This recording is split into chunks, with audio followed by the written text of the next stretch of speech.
Psaume 13. Jusqu'à quand m'oublieras-tu, Seigneur? Pour toujours? Combien de temps vas-tu me cacher ton visage? Combien de temps vais-je consulter mon âme, ayant chaque jour de la tristesse dans mon cœur? Jusqu'à quand mon ennemi s'élèvera-t-il au-dessus de moi? Écoute-moi, écoute-moi, Seigneur mon Dieu. Éclaire mes yeux pour que je ne m'endorme pas dans la mort, de peur que mon ennemi ne dise « J'ai prévalu contre lui », et que mes adversaires ne se réjouissent pas quand j'hésite. Mais j'ai confiance en votre bonté. En ton salut, mon cœur se réjouira. Je chanterai au Seigneur, car il m'a fait beaucoup de bien. Bonjour, chers amis. Combien de fois nous sentons-nous abandonnés, comme si nous étions seuls au milieu de nos luttes? Le psaume 13 nous présente la profonde vulnérabilité d'un cœur affligé qui se demande « Jusqu'à quand, Seigneur? Jusqu'à quand ressentirai-je cette douleur ?»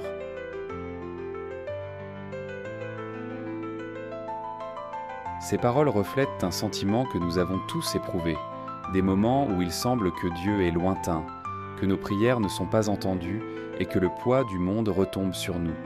Au verset 1, David, avec son âme inquiète, question à Dieu sur le silence divin.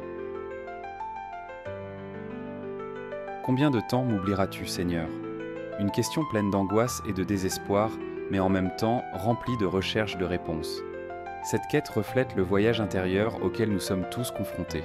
Les moments de doute nous invitent à regarder à l'intérieur, à revisiter nos attentes et notre foi. La tristesse qui consume le cœur de David au verset 2 est quelque chose que nous pouvons tous comprendre, c'est facile. Nous nous sentons vaincus, découragés par les circonstances qui nous entourent, mais cette tristesse est aussi l'occasion de trouver de la force dans notre connexion spirituelle.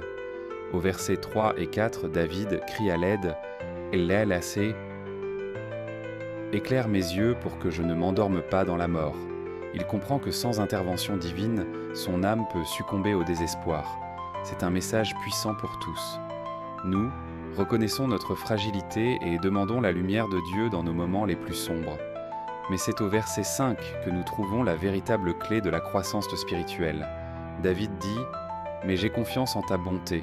En ton salut, mon cœur se réjouira. » Même face à toutes les souffrances, il choisit de faire confiance et de croire que Dieu, dans sa bonté infinie, prendra soin de tout. Lorsque nous faisons confiance à quelque chose de plus grand que nous-mêmes, nous trouvons la force dont nous avons besoin pour continuer. Tout comme David, nous pouvons nous aussi transformer notre douleur en louange.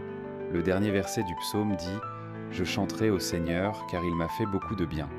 Cela nous rappelle que, même dans les moments les plus difficiles, il y a toujours une raison d'être reconnaissant. La foi nous fortifie, nous permet de voir au-delà de la douleur et de trouver un but dans l'adversité. Rappelez-vous, quand tout semble s'effondrer, faites confiance. La lumière de Dieu est toujours disponible pour éclairer nos chemins, nous aider à grandir et à devenir plus forts spirituellement. Que le psaume 13 nous inspire à faire confiance, pensez à rechercher et à louer même dans les difficultés. Si cette vidéo vous a aidé et peut inspirer plus de personnes, aidez-nous à la partager et à vous abonner pour recevoir plus de vidéos et de bénédictions dans votre vie.